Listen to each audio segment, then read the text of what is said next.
Oh, hi. It's Owlbear Rogue. Welcome to the cave. It's Kraken Week. I am so excited. If you haven't been following along, Ginny D and Pointy Hat created Kraken Week as a TTRPG homage to Shark Week. The idea is that all different creators will make new aquatic themed adventures, monsters, magic items, whatever it is that floats their boat or sinks their ship, if you will, and post them this week for you all to enjoy and use in your home games. I was extremely inspired by this. It's exactly the kind of exercise I love to do. I particularly love making really niche themed one-shots. And so I have created a Western themed one-shot called Deadman's Creek as my humble offering to the Kraken. In Deadman's Creek, your party has been hired or otherwise compelled to investigate strange goings-on at Deadman's Creek Ranch. No one has seen the owner, Levi Hutchinson, or his sons in a few weeks. Concern in the small outpost of Two Guns is starting to grow. This is a frontier town living on the edge. Everyone relies on each other to survive, and this community needs answers. Did the Hutchinsons fall victim to illness, greed? Perhaps they ran afoul of one of the local outlaw gangs. Or is there something stranger and more sinister afoot? If this sounds like a fun game and you want to play in it, stop right here. Take this video to your DM with the snacks and praise and pencils with good erasers that they are owed, and see if they'll run it for you in your group. If you're a DM and you want to yoink this one shot and run it for your players, stay tuned, stick around. All of this information is for you.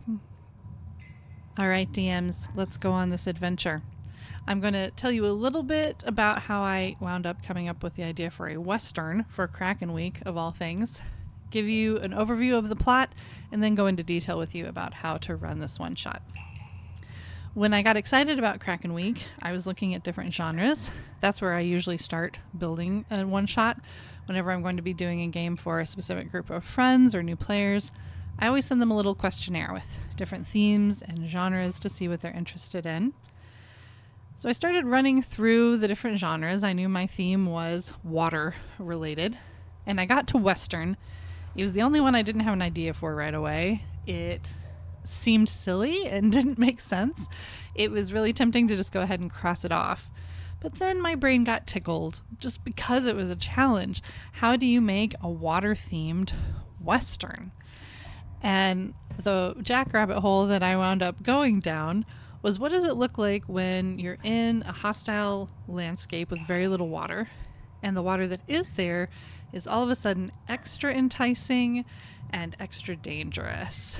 I thought about what imagery came to mind with water in the Wild West, and I thought about people panning for gold in streams and rivers.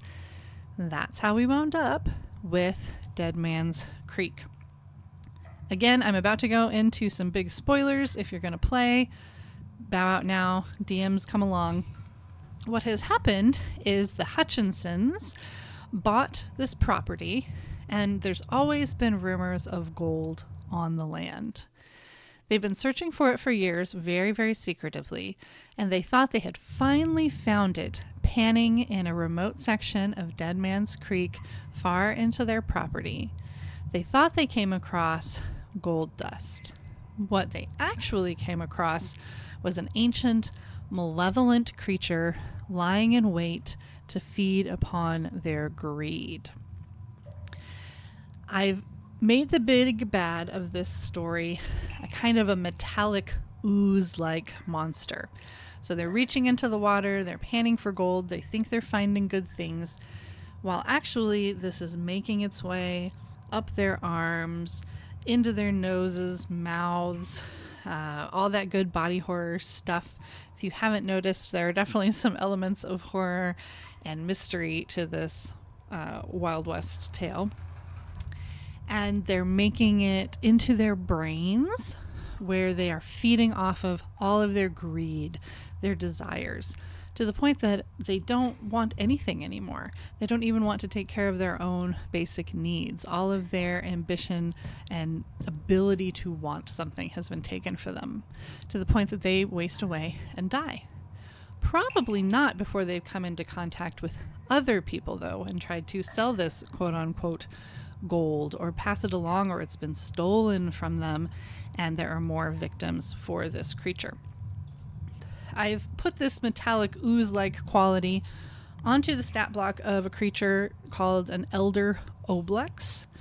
And the Elder Oblex, all the Oblexes, can be found in Monsters of the Multiverse. There are Oblex spawn, there are Oblex adults, and Elder Oblex. So you have options. You can pick your poison as far as how hard you want this adventure to be. I like to make my big bads really big and really bad in one-shots. I have an understanding with my players that because it's a one-shot and we don't have long-term attachment to these characters, it's fun to make it more dangerous. Maybe not everyone makes it out alive. That's very high stakes. It can be poetic and interesting. So if they're on board with that, like me, you might want to make this a really tough bad guy. And the Elder Oblex definitely fits the bill. And again, I've given it some different characteristics, some different motivations. In D&D lore, the Elder Oblex were created by Mind Flayers. We're not going to worry about Mind Flayers and D&D canon. I think some of the best monsters in media and anything are ones you don't know a lot about. We're not going to ask too many questions about the what, where, when, why. All we need to know is that it exists, it's evil, it's been lying in wait looking for victims, and it found those victims in the Hutchinson family. Very cool. We're going to go from here, talk a little bit about setting and getting character creation going. I would set this in a no magic, very realistic version of the Wild West. You don't have to, though. You could drop this basic plot into any D&D setting. The important part is that it's far from civilization. There's not a lot of friendly NPCs around, not a lot of help nearby. Other than that, it should work no matter where you want to drop it. If you're going to set it in the actual American West, of course there are sensitive cultural issues to think about. There are tropes to Westerns that are really harmful to different groups of people. How are you going to avoid that, or how are you going to tackle that in a respectful way? Is this kind of story that's going to provide the escapism that your folks are looking for from D&D? Is this something they're actually interested in? Critical Role really recently did a DM roundtable for a Candela Obscura, talking about how they created this game with a strong Victorian vibe and tried to do it in a sensitive way. And the Victorian stuff is very similar time period to the Wild West, just kind of happening in a different part of the world. So I would recommend watching things like that, looking for other resources so that you can run this game in a way that doesn't lean on harmful tropes, in a way that is respectful, doesn't erase people from the story, doesn't make anybody uncomfortable, and just generally choose to be thoughtful and cool about it. Yeah. I would set this level 3 to 5. Again, there's different levels of Oblex you can choose from. Just depends on how dangerous you want it to be for your players. I generally find 3 to 5 a good, comfy area for this kind of one-shot. Character creation, side note, it's a lot of fun to pick out a Wild West name. People, especially men, had really crazy names back then, and there's a lot to be mined there. Who are the characters in the story? Your player characters could be outlaws that need to be pardoned, or they're going to be hung for their crimes, and this is a way to get a pardon. They could be bounty hunters. Maybe they're gruff, outdoorsman, kind of ruthless bounty hunters, or more genteel Pinkerman-style bounty hunters. They could be the law, the sheriff and the sheriff's deputies asked to go out and investigate at the ranch. They could be local militia, local extended family of the Hutchinsons who are looking for answers as to what's going on out there. You could do a party that's made up entirely of outlaws or entirely of lawmen or entirely of bounty hunters. I think it's more interesting if there's a mix. The idea that this is truly a remote location, and in order to cobble together a group that could deal with the threat, they have to get creative. They need the sheriff. They need the local bounty hunter who happened to be passing through. They need the Hutchinson's cousin who's really invested in going out there. They need the bad guy who's been in prison for a while, who's a bad person. They need this mix. To me, that's the most interesting, but you do what works for your party. As far as mechanically how to build them, if we're going no magic and Wild West, human obviously would be the species to look at. There are 2 subclasses I would really look at for class. I'd look at fighters, gunslinger subclass. That one seems pretty straightforward. They're fighters, guns are their primary weapon. I would also look at inquisitive rogues. D&D built inquisitive rogues to kind of scratch the itch of players who want to be kind of Sherlock Holmes. So if you have the Pinkertons, you have the sheriff, maybe they're clever investigators, an inquisitive rogue would be a good place to look as you're putting these characters together. Think about what would make sense, what would be realistic in this kind of a setting. Sometimes when I'm running one-shots, I'll go ahead and create the PCs or PCs for them to choose from, just because my friends that like to play the one-shots are there usually because they don't have time to do anything else. They don't have time for the longer campaigns, and that's one way I can make it less prep for them. But again, whatever your group is going to enjoy. All right, so we've covered the basic plot and creating different characters.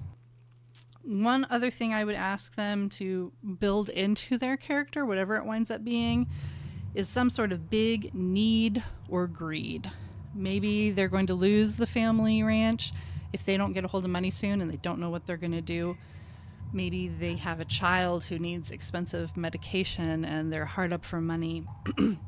What is something that can be a driving force for them to move forward when you dangle this idea of gold in front of them, when a reasonable person would go, things are weird here, this is unsettling, I'm getting out of here. Extra motivation for your characters to keep plowing forward. All right, we've got our characters created, we've got our setting down, we know what's going on. Let's talk about the different hooks we can use to pull the characters into the game and the different settings and what we're going to discover at each of those settings. Who is going to create the hook? Whatever it is you choose, I would make it as emotionally charged as possible. Give it some real emotional teeth. So maybe a young woman is married to one of the Hutchinson boys. She's about to have a baby. He went out to help his father at the ranch and she hasn't heard from him. She doesn't know what she's going to do. She has to find her young love. Or maybe it's the wife or husband of Levi Hutchinson himself, the family patriarch or matriarch, however you want to do that. And they've been acting strange, so they sent them to stay in town with their sister or their extended family, and now they haven't heard from Levi. They don't know what's going on. Things were strange when they left. He insisted that they leave, and they don't know what they're going to do. They've been married for 60 years. Maybe it's younger children in the Hutchinson family. Same thing. Things were getting weird around the ranch. They were sent to stay with family at the outpost, and they haven't heard from their family. They don't know what's going on.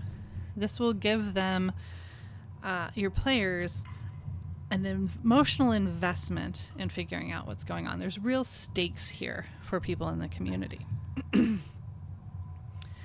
You could do this adventure at 3 locations, or if you really wanted it to be tight and short, you could do it at 2 locations. If you're going to do 3 locations, I would start in town. This is where whoever it is that kicks off the story comes to them. This is where they come together as a party, and they start asking around. Maybe there's someone in town who got drunk and or gambled with one of the Hutchinsons. They were unusually in high spirits. They were unusually generous with their money. Something, they may have come into some money or something somehow. Maybe they find out there's been a lot of activity from a local outlaw gang in the area of the ranch. They find out rumors about gold on the land.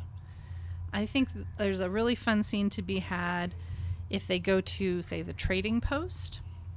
Someone at the trading post has bought this quote-unquote gold from the Hutchinsons, so they can confirm they found at least some gold on the property. But you and I know this is not actually gold. This is part of a creature.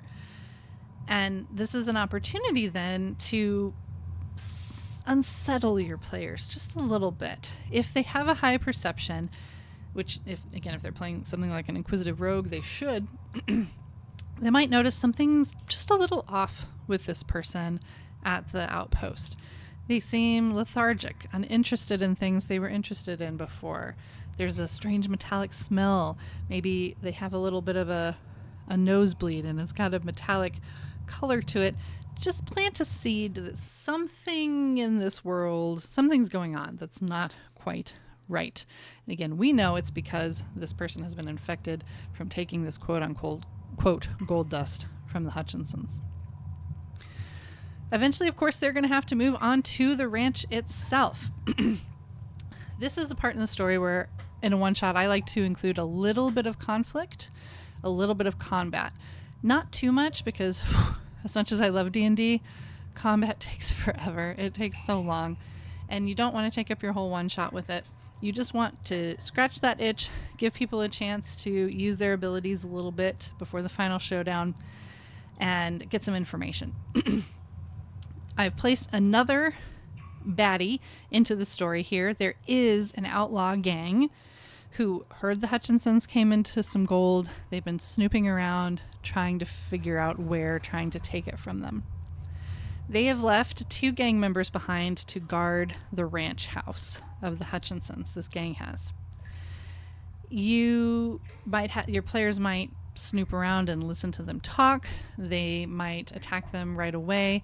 Maybe they outright kill them, or maybe they keep one or both of them around and try to get information from them. There are things to learn. One, you'll learn about this outlaw gang that's mixed up in this somehow. They're running around. They're in the area. You will learn that inside the ranch house, there are 2 dead bodies. The Hutchinson twins, young, strapping young men or women, depending, again, how you want to do that seemed healthy but have just died. The gang is not responsible for that, and they're kind of unsettled by what they've seen in there. You'll also find out that one of the guards one of the outlaw guards that's been left behind is acting very strangely and making the other one very uncomfortable. You and I as DMs will know that the one outlaw drank from a water pitcher inside the house that had a little bit of this gold, quote-unquote gold dust in it, and they have been infected. What everyone will see is that their companion is weirded out by them. They're acting strangely. Once they go into the ranch house, they will find these 2 young, should have been healthy people that looked like they just sat down and died where they were. They look gaunt and starved while there's plenty of food around. It doesn't make sense. There are things for them to investigate and discover here. They may notice some ooze from the mouth or nose of these corpses that has a little metallic tint to it, a metallic smell again. I would have everyone, when they come in, do a Constitution saving throw to not vomit at the smell of decay and the strange sights they're taking in. If they fail and they do vomit, I would then start describing to them how badly they need water. They need to take a drink. They need to get this taste out of their mouth. And maybe they will go drink from this pitcher of water that has this creature inside, and one of the party members might start to be infected. How does that affect their everything? What does that look like? That's something for you to play with and explore between you and the player at the table. They may notice that there's a lot of mud on the boots and clothing of these corpses, when in fact everything's really dry. They're in the middle of a drought in this part of the country, so they must have been down at the creek on their property. They might just look around and find this gold dust in the water bowl.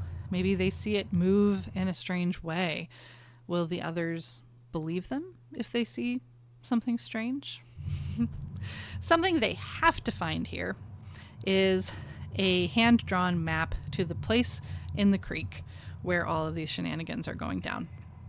That could be put on one of the outlaw gang members that was posted there that they killed or captured. Maybe they saw it and hid it and were going to go back to this location by themselves secretly and betray the gang. Maybe you have your player characters find it under a floorboard, something like that. You just have to find different places to stick it where they're for sure going to come across it so they know how to get to the next location, the final location, the creek. I would place this creek physically down in a ravine that's hard to get in and out of, because we're going to have a big fight down there with something that's coming out of the water. And what's going to stop your players from just being like, nope, and not being near the water? Just running away. You need to help them stay down there. So put it in the bottom of a ravine. By this time, they've explored in the town. If you wanted to, again, you could cut out the town and just go right to the ranch. But it's starting to get dark, which of course makes it more spooky. And also, the Elder Oblex has a sensitivity to an aversion to fire. So if they have torches, lanterns lit, things like that, that can be a tool for them to use to fight and discover works on this creature. As they approach the creek, one of the cool things about this monster, why I specifically melded all these different characteristics onto the Oblex stat block, is the Oblex is capable, once it has victimized someone and knows how their brain works, of impersonating them. So they can kind of wall off a part of their body, put it into the form of their victim, and use what they know about their mind, their voice, their movements to mimic them. So this pretend person, this decoy, is attached to them by just a thin little string of goo. And that is the fate of Levi Hutchinson. So as they approach, they're going to hear Levi panning for gold down in the creek. If they approach cautiously and listen and pay attention, several things are going to feel unsettling about that. One is it's dark. And Levi's going to be down there with no light, going through the motions of panning for gold. If they listen long enough, they'll also notice the sounds he's making, the things he's saying are repetitive, kind of like they're on a loop. We need to give them a reason to go down there. We also need to give them a way to win, something they need to get. I would put one of the Hutchinson family unconscious on the riverbank. Give them something to rescue, a reason to go down there. Once they get down there, of course, you can play it however you like, but they're going to wind up in conflict with this Elder Oblex, who is a nasty creature for people if they are level 3 to 5. And you're going to want them, again, to stay down there and engage in that combat. This is where your second group of baddies, this outlaw gang, comes through. They've been looking for the place where the gold is. They've followed your party to the location, and now they're up above you in the ravine, threatening from above, keeping your players from just running off. Now they have the Oblex, and they have these outlaws to deal with. They will either turn them into allies, or they'll fight them both at the same time. This is going to be a really hard fight, and you need to decide what is going to be satisfying and discover with your players what the outcome is. Maybe some people are lost, but they're able to save one of the Hutchinson kids, and it's worth the sacrifice. Maybe people walk out, but they're secretly infected with this ooze, and there's a hint at what might come in the future. It could be any number of outcomes here at the end. This is going to be a really hard fight, and it should be exciting for everyone at the table to see how it pans out. We have ourselves an adventure, partners. We've got our theme, our genre, our setting, our characters, our hooks to get them invested in the story. We've got our locations and important NPCs, important information that's going to drive things forward and keep them invested. There are 2 stat blocks that you need other than your players' characters to run this. Again, I used the Elder Oblex, modified it a little bit.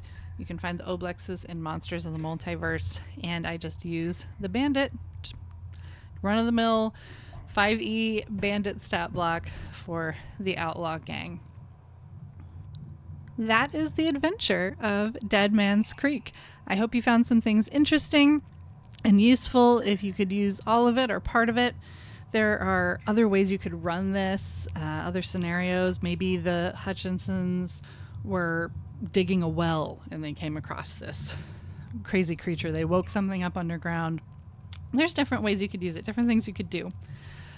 I run Dungeons & Dragons 5e. I am fully aware there are other systems that people will probably be frustrated. Since I was doing a Western, I didn't do a different system, that I shoehorned it into 5e. I don't find it difficult to place things like this into 5e. I enjoy that challenge. But yeah, there are other game systems you could take this to.